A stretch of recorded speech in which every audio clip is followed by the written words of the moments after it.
So I came home from school the other day with a massive boatload of homework. Being the bastion of time management and the academically conscious student that I am, I did the responsible thing. I shoved it all to the side and surfed Reddit for a few hours. In the process, I came across an article that in very warm, comforting, inoffensive, and unaggressive bold capital letters told me that the United States patent law is the literal worst thing ever. How delightfully balanced and unsensationalized, I thought as I read about how corporations were turning us into mindless consumer slaves. But the question brought up is serious. A patent is a legal document protecting ownership of an invention and keeping others from replicating it. Almost everything we use has a patent, or in most cases, hundreds of patents attached to it, and patents range from the incredibly useful, like the zippers on our clothing, to a bit out there, like bird diapers. In many cases, though, patents are necessary, and they're a part of the legal system, so they're here to stay. But even so, many people still disagree with them, and say they stifle innovation. So this brings us to a question. Is it ethical to claim ownership of knowledge like that? Down the TOK rabbit hole we go then. Well, let's define our terms first. Knowledge ownership is claiming a piece of personally created knowledge in such a way that it cannot become fully adapted as shared knowledge. Instead, it sits as a sort of quasi-shared but not really halfway thing. People are absolutely aware of it, unless it's bird diapers, but they can't do anything with it. It can't be adapted into personal knowledge and built upon. It's sort of like your rich friend's house. You can look, but you can't touch. All the avenues of making it personal knowledge and using it to create more knowledge are blocked. As for ethical, well, we'll get there when we get there, since it's a very broad topic. So if we look at it, we see that there are really two perspectives at play here. The perspective of the innovator, which is more often than not really just a business, and the consumer. We'll go in that order. So if I'm a business, then I am someone who profits off the creation and application of knowledge, and I will argue to the death that that profit must be protected. And according to the law, I'm right. This is knowledge that is already classified as my property.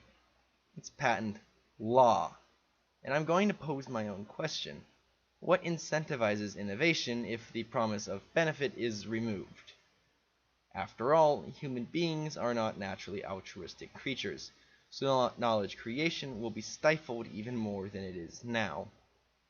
Nobody will put in the tremendous amount of money needed for true, modern, high-tech innovation when somebody else will just jump on it and make your new creation cheaper than you, leaving you high and dry. Without patent law, you have no iPhones. You have no vaccines. And this limited innovation is certainly better than none, especially since quality knowledge is incentivized. Which means if we go TOK heavy into the ethical perspectives like this, we find knowledge ownership to actually be ethical. To Plato's common good, some innovation is way better than none, for everybody. So, incentivizing the creation of knowledge, regardless of what final form it takes, is ethical. Similarly, more people would be hurt without patent law simply by the virtue that no knowledge would get made for anyone. This is just the less damaging option. So we've got utilitarianism on the business side too. Gotta break a few eggs, you know? There's already a firm enough base here that we can argue that knowledge ownership is ethical. And you can even throw in stoicism and say that it's a law, and we have to obey it because it's there and we can't change it. But this is TOK, and the only thing we care about more than acronyms is perspectives. So let's look at it like a consumer. Through knowledge ownership, we are denied a vast myriad of innovations because the technologies are covered by patents. Nobody can try, for example, to make a better Windows. Polishing an existing idea into perfection is banned, because you will just end up resembling the patented original. Plus, everything ends up costing a whole lot more. And in the real world, money means everything. Claiming ownership to knowledge limits the scope of the quality and the quantity of knowledge that is created for the vast consumer base. So once again, we evoke the ethical opinions of some dead guys.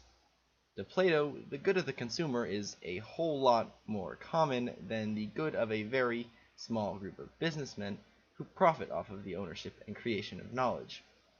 So, limiting what is created for that vast base is unethical. And to Spinoza, owning knowledge places a limitation on your ego. That's okay when said ego would get people hurt or allow someone to limit others. But in this case, it's preventing people from following their ego in a way that would hurt nobody. Although technically it's dealing with copyright law, no one is going to be hurt by me making a terrible Star Wars and Star Trek fanfic crossover space opera. But I still can't because knowledge ownership. This limitation is unethical. For us to have a healthy knowledge landscape, everyone should have the ability to take shared knowledge, adapt it into personal knowledge, and create more shared knowledge from it. That's the consumer perspective. So clearly we have a bit of an issue in that both sides can twist the situation and the ethical philosophies through language to support them. This makes answering our question rather difficult. So let's look at the ways of knowing each side uses to make a position. Reason dominates the perspective of the innovator.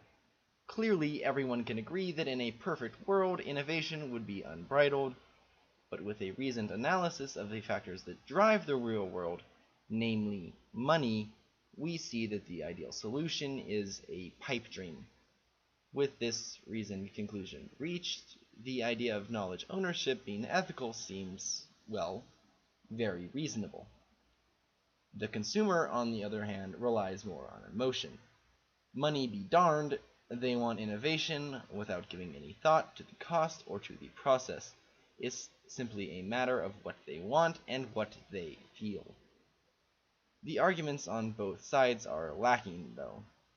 Like all solutions and knowledge created from a single way of knowing, they are functional, but hardly ideal.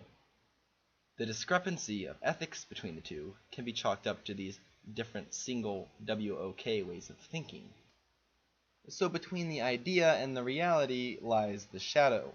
As knowledge ownership currently stands, its existence is ethical, and its absence would be ethical as well. So something to consider is the language of the definition of the greater good. Specifically, note that the consumer definition of the greater good does not include the knowledge creator. So if we are to get any sort of compromise or collaboration, we need to go super Plato and go for the greatest good. That is, the good of everyone, since whatever fulfills that essentially wins in all the ethical philosophies. And there you have it. Knowledge ownership can be completely ethical so long as it benefits the consumer just as much as it benefits the creator. And for this, we need incentive to create, but at the same time, the ideal free knowledge landscape where shared knowledge can be freely adapted. And that's where the real application gets tricky. Maybe the solution lies in government stipends to incentivize with free adaptation after development. Maybe it lies in shorter patent periods depending on the market. Maybe it's a combination. Really, the only key is that knowledge becomes freely adaptable well before it is obsolete. But that's not the point of this presentation. All we wanted to know was if it is ethical, and despite what the article that launched this all said, the answer is yes. Owning knowledge is totally ethical. You've just got to be careful about how you do it. Patents, since they mostly expire before they are obsolete, get the seal of approval. But let's go back to the real world. Patents aren't the only thing where knowledge gets owned. No, there's a different monster called copyright law, where art gets claimed. But patents expire after 20 years. Copyright is almost forever. Star Wars will not enter the public domain where it can be used by everybody until well into the 22nd century. And by our definition, that is bad news for the common good. The only one who benefits from copyright law are the few, the rich, the executives. And for that reason, knowledge ownership like this is very, very bad.